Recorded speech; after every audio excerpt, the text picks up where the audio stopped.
Hello, and welcome to the 64th episode in my series titled Questioning Woke Psychotherapy. My name is Michael Dwan Herrick, and I'm a psychotherapist and a life coach in private practice in London. This video follows on from my last video titled Challenging the Dysfunctional Narrative of the Woke. Now, I want to talk about multiculturalism and meta-narratives. This video can stand alone, but I believe the two videos together give a fuller assessment of the various problematic ways that critical social justice or the woke regard narrative. So, you might want to check out the first video. A link to it will appear at the end of this one. Today I'll explore, frankly, the stupidity of championing multiculturalism while simultaneously vilifying meta-narratives, which is precisely what the woke do. It's like a bartender pouring a pint of ale on the bar without a glass and saying, "Drink up." It's like dumping building materials on a vacant lot, calling it a house, and expecting people to live in it. It's like pulling random food items out of the fridge and cupboards, chopping it all up, tossing it in a bowl, and serving it for dinner. You get the idea. Now, let me explain why I think these metaphors are appropriate. Before formulating my thoughts on this, I asked myself several questions, such as, is our multicultural society working? According to who? What has been the impact of mass immigration? Much of it illegal. How can or should we measure its success or failure? Economic and or social metrics. What contributes or might to its success? What contributes to its failure? What is fair or even necessary for dominant cultures to expect of immigrants? What happens when diverse cultures with conflicting narratives, values, and practices live together? How realistic is it to expect a multicultural society to live in any semblance of harmony, cohesion, and cooperation without a basic shared set of values held together by something like a common meta-narrative? I'm not going to answer all of these questions, but they did all guide my curiosity as I did my research and thought it through.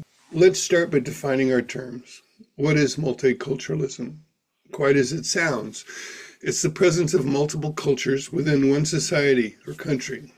But what is culture? Basically, a culture is a set of shared beliefs, values, customs, behaviors, and artifacts that members of a group or society use to interact with their world and with each other.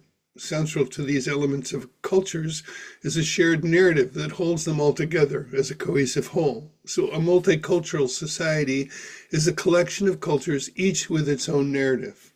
Now let's take a brief tour through the history of multiculturalism to see where it came from. I find this valuable to do as we often tend to take certain ideas for granted, not realizing they frequently have a long provenance. I hope you'll find this as interesting and useful as I have. As a philosophy, multiculturalism has its roots in colonial and post-colonial era, when European empires spread across the world governing diverse populations. However, its modern form emerged in the 20th century, particularly in response to waves of immigration and the challenges of integrating diverse ethnic and cultural groups into increasingly globalized societies. After World War II, significant migration flows began, especially to countries like the United States, Canada, the United Kingdom, and France. These migrations were driven by economic needs, decolonization, and political refugees fleeing war or persecution. As new communities formed, governments had to grapple with how to accommodate cultural differences. This era also saw the rise of liberalism, with its emphasis on individual rights, equality, and the protection of minority groups. Each multicultural policy aimed at providing equal opportunities for immigrants while encouraging integration into broader society. However, the tension between assimilation or adopting the dominant culture and preserving cultural diversity arose as a central issue. During the 70s, multiculturalism became formalized as a policy in countries like Canada and Australia that promoted cultural diversity as part of their national identity. Canada's 1971 multiculturalism policy under Trudeau was a landmark, emphasizing the need to respect cultural differences within a liberal, democratic framework. This model encouraged the maintenance of cultural heritage alongside participation in the common civic culture. In the United States, the civil rights movement of the 60s also contributed to the rise of multiculturalism. The focus was on addressing racial inequality and promoting cultural pluralism, although debates over whether the U.S. was a melting pot, encouraging assimilation, or a salad bowl, celebrating distinct identities, persisted. From the 1990s to the 2000s, globalization intensified and so did cultural diversity, particularly in Europe, where immigration from former colonies and conflict zones increased. Countries like the United Kingdom, France, and Germany implemented various forms of multicultural policies, though often with different emphases. France, for example, maintained a more assimilationist approach, rooted in its Republican ideals of secularism and unity. In this period, multiculturalism faced increasing scrutiny. Critics argued that it fostered segregation, weakened national identity, and prioritized group rights over individual rights. In particular, philosopher Jürgen Habermas emphasized the importance of finding a balance between shared democratic values and cultural diversity. Conservative critics like Samuel Huntington, in his book The Clash of Civilizations, warned that multiculturalism threatened Western cultural cohesion. However, political philosophers like Kymlicka defended multiculturalism as a necessary adaptation in liberal democracies to address the realities of diverse societies, promoting not just tolerance but also active inclusion of minority cultures. In the 21st century, the rise of populist and nationalist movements across Europe and North America has led to renewed critiques of multiculturalism, concerns about social cohesion, national identity, and security, especially in the wake of terrorist attacks and the Syrian refugee crisis. It's promoted some governments to back away from multicultural policies. Germany's Angela Merkel and David Cameron both criticized multiculturalism as a failed experiment by the 2010s, calling for greater integration of immigrants. At the same time, multiculturalism has continued to be defended by many as an essential part of democratic inclusivity, with emphasis on pluralism, human rights, and social justice. Feminist and post-colonial theorists have also shaped multicultural discourse, focusing on how race, gender, and power dynamics intersect within diverse societies. If you're liking this video so far, please hit the like button, subscribe, leave me a comment, and share it with a friend. Of all those things, if you only do one, please subscribe. I've been working quite hard at this for a while now, and I'm finally closing in on 1,000 subscribers. Hitting that mark will be a milestone for me, so thanks. Okay, back to our topic. In tandem with and supporting the arguments in favor of multiculturalism has been a critical view of ethnocentrism. I recall this being highly emphasized by my professors in the late 70s and early 80s in my undergraduate studies in cultural anthropology. Some say the term ethnocentrism was first coined in the early 20th century by William Sumner, an American sociologist and anthropologist, in his 1906 book Folkways. Other sources trace the idea back several decades before Sumner. Basically, Sumner's definition of ethnocentrism was that it's the tendency of people to view their own group ways as superior while viewing other cultures as inferior. I remember how morally correct it seemed to me to question ethnocentric views when I first learned about it. But questioning the superiority of one's own culture has an even older history. Several other cultures and intellectual traditions have engaged in this critique, even if they did not explicitly use the term ethnocentrism. For example, the Greek historian Herodotus, 5th century BCE, is often credited with one of the earliest recorded examples of cultural relativism. He observed and documented the customs of different peoples during his travels and commented on how every group believes its own customs are the best. In his histories, he expressed skepticism about the superiority of any one culture, noting that customs are relative to each society. In ancient Chinese philosophy, particularly in the writings of Mazi, hope I'm pronouncing this correctly, about 400 BCE, there's a critique of the ethnocentrism present in Confucian thought, which emphasized the superiority of Chinese cultural traditions. Mozi advocated for a more universalist philosophy of impartial caring, promoting the idea that love and respect should extend beyond one's own cultural group or nation. Also, during the European Enlightenment, 17th, 18th centuries, several philosophers began questioning ethnocentrism as part of broader critiques of traditional authority and dogma. Voltaire and Montesquieu both questioned the supposed superiority of European culture, especially in relation to non-European societies. Montesquieu's The Persian Letters used fictional travelers from Persia to critique European customs, implicitly questioning ethnocentrism.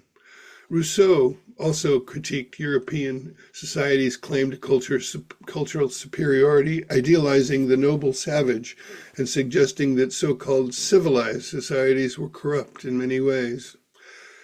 More recently, in the 20th century, the academic critique of ethnocentrism has become more formalized through anthropology and sociology.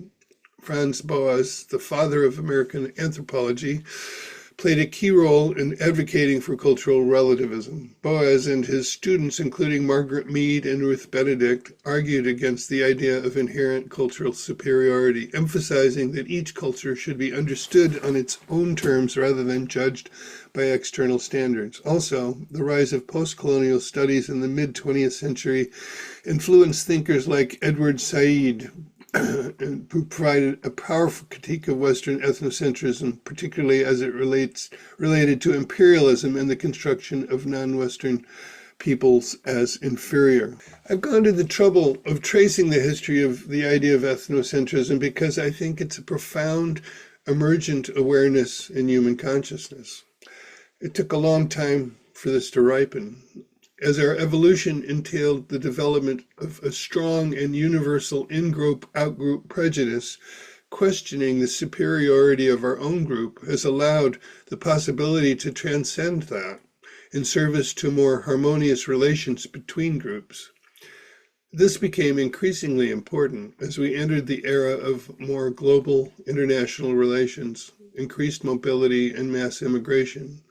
Instead of justifying our exploitation, marginalization, and destruction of other groups to further our own group's advantage, we can now pause to consider everyone's equal right to exist.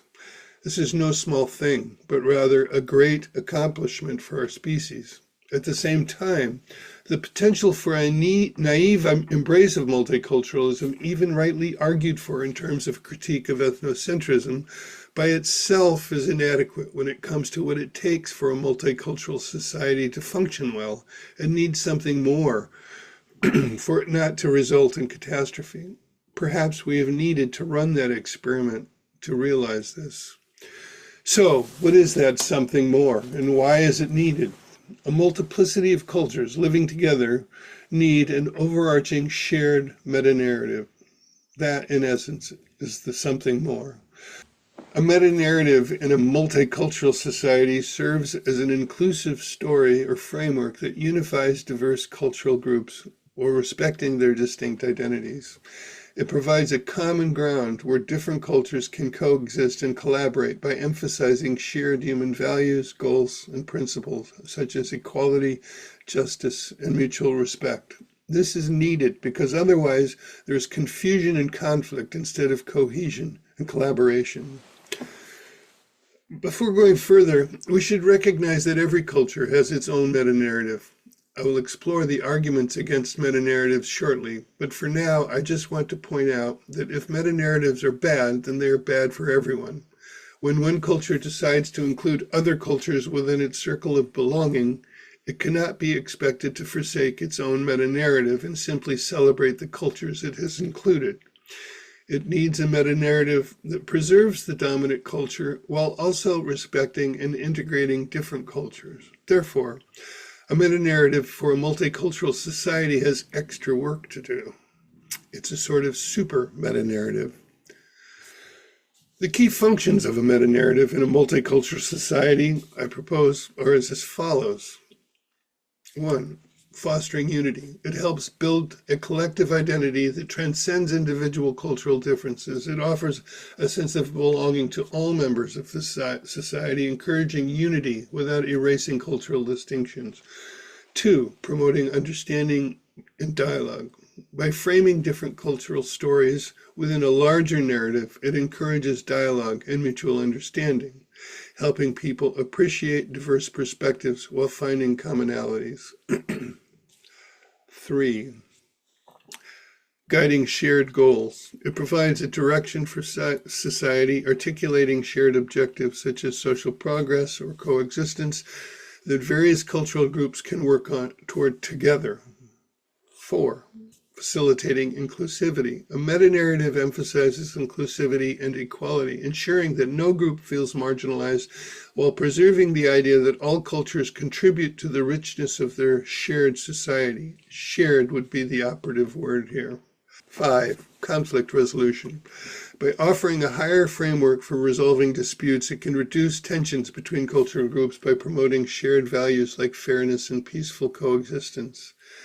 In short, a meta-narrative creates a coherent vision for a multicultural society, enables different groups to maintain their distinct identities while contributing to a shared, larger social fabric. Without a meta-narrative, we revert to our evolutionary tribal orientation.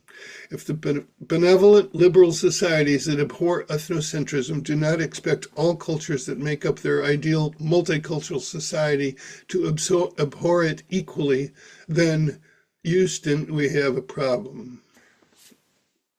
I believe that this expectation should apply both to minority cultures and as well to dominant culture. While the meta-narrative will be roughly constructed by the dominant culture, it should be broad and flexible enough to include other cultures. At the same time, as minority cultures should be free to preserve their own heritage, members of the dominant culture should be able to do the same without automatically being condemned as racists or white nationalists. The philosophy of cosmopolitanism should equally apply to all, not just the minorities. That's my opinion anyway. If the value of meta-narratives makes sense to you, maybe you've wondered what the problem is with societal embrace of the idea. From the critical social justice or woke side, aided by postmodernism, there is an argument, and it goes like this. The postmodernist argument against meta-narratives is rooted in skepticism toward universal or overarching stories that claim to explain all aspects of human existence. Key aspects of the postmodern critique include 1. Suspicion of universal truths. Postmodernists argue that meta-narratives, which claim to provide a single objective truth or explanation for human history and culture, are inherently reductionist. They tend to ignore the complexity, diversity, and subjectivity of individual experiences and viewpoints. 2. Power and control. Postmodern thinkers like Lyotard argue that meta-narratives often serve the interests of those in power. By presenting certain values, ideologies, or histories as universal truths, these grand narratives can suppress marginalized voices and reinforce dominant power structures. 3. Rejection of absolute progress. Meta-narratives often promote the idea of historical or social progress, for example, through science, rationality, or democracy. Postmodernism questions this notion of linear progress, highlighting how such narratives often exclude alternative forms of knowledge and ways of living and can be used to justify oppressive actions. 4. Diversity of perspectives. Postmodernists emphasize the value of micro-narratives, or localized individual stories that reflect the pluralism of human experience. They reject the idea that a single overarching narrative can adequately capture the complexity of different cultures, identities, and perspectives. 5. Instability of meaning. Postmodernists argue that language and meaning are fluid and constantly shifting, making it impossible for a meta-narrative to capture a stable or enduring truth. Meta-narratives attempt to impose fixed meanings and interpretations, which postmodernism views as limiting and oppressive. In essence, postmodernism criticizes meta-narratives for being overly simplistic, exclusionary, and tools of power that suppress diversity and individual experiences in favor of a homogenized worldview. Michel Foucault's critique of meta-narratives, while related to the broader postmodernist skepticism, is more focused on the relationship between power, knowledge, and truth. His ideas build on how these grand narratives are used to construct and control societal norms.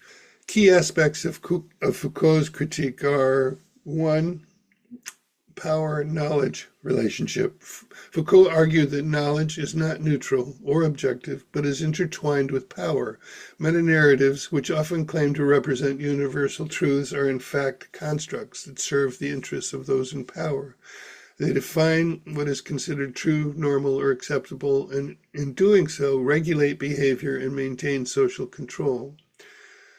2, discourses as instruments of control. Foucault introduced the concept of discourses, or systems of knowledge that define and regulate ways of thinking and acting. Meta-narratives operate as dominant discourses that shape social institutions like education, law, and medicine, and limit what can be said or known.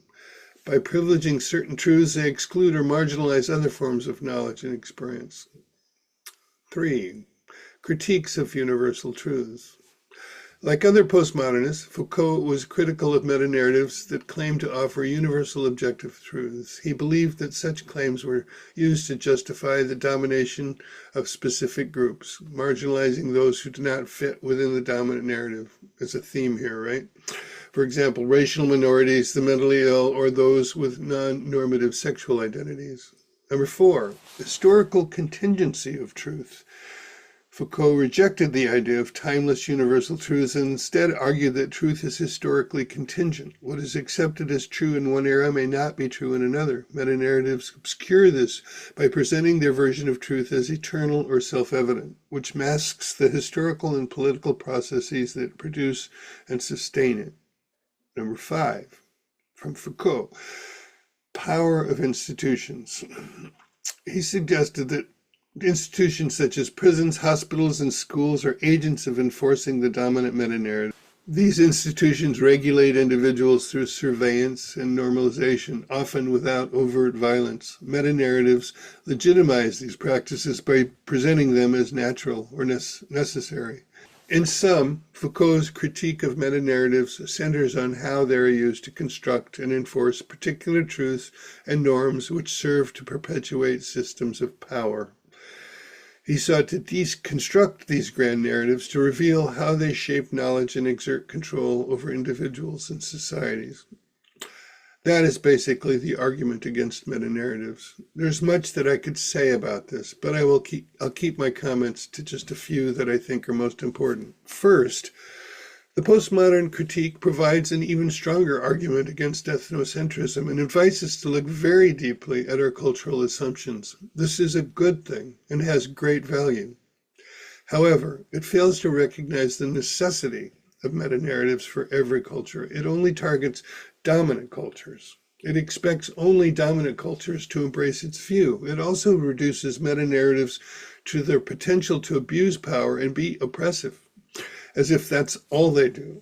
The postmodern gift, in my opinion, is that it allows us to be more flexible in our thinking. This could allow us to fashion the kind of meta-narrative that could, hypothetically anyway, include and integrate multiple cultures. But because it makes that taboo, its value is lost, and instead it functions as a corrosive idea preventing any such possibility. I want to identify another problem with meta-narratives that comes from the far right. It isn't so much a rejection of meta-narratives per se. It's more an insistence on rigid and ethnocentric narratives. It insists on a narrative that is not broad, flexible, inclusive enough to accommodate a reasonable degree of cultural diversity. I believe this is a real thing that creates obstacles to the possibility of successful multicultural society. This is what the far left seems most concerned about. At the same time, I think that the woke types often falsely attribute this kind of rigid and frankly racist orientation to members of the dominant culture who simply wish to preserve and feel proud of their own culture. At this point, most people, I believe, are willing to include other cultures as long as they are not antagonistic to the dominant culture and are willing to integrate. It does bother many people when minority cultures are not willing nor expected to integrate within fundamental aspects of larger cultural narrative. I don't think this makes them racist. Where does this leave us? It seems to me that we currently do not have a widely understood and accepted meta-narrative that can accomplish the task of both cultural unification and the accommodation of diversity. We're stumbling along like a drunk near a cliff's edge. Where do we even start? It seems to me that any culture that decides to become multicultural needs to start by affirming its own meta-narrative and expect other cultures to integrate with it. However, I don't think this is enough.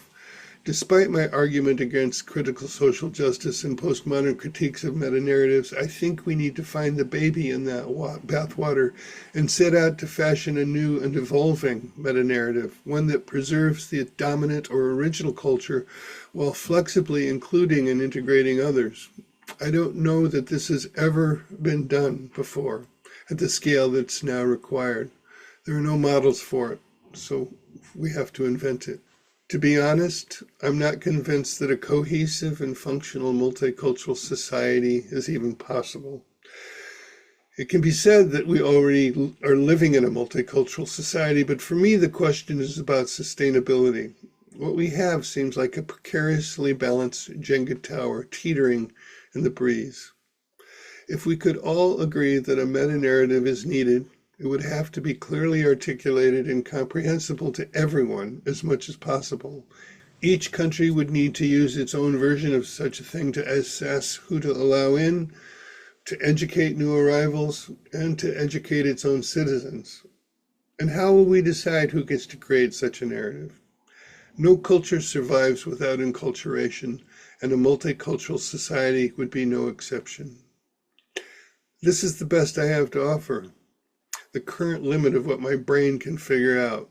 When I'm honest and refuse to resort to wishful thinking, I arrive at only a glimpse of a possible way forward, but no certainty that it's even possible. As Russell Brand likes to say, that's just what I think. What do you think? Leave me a comment. Until next time, take care of yourself and each other, and I hope you'll join me again. Bye for now.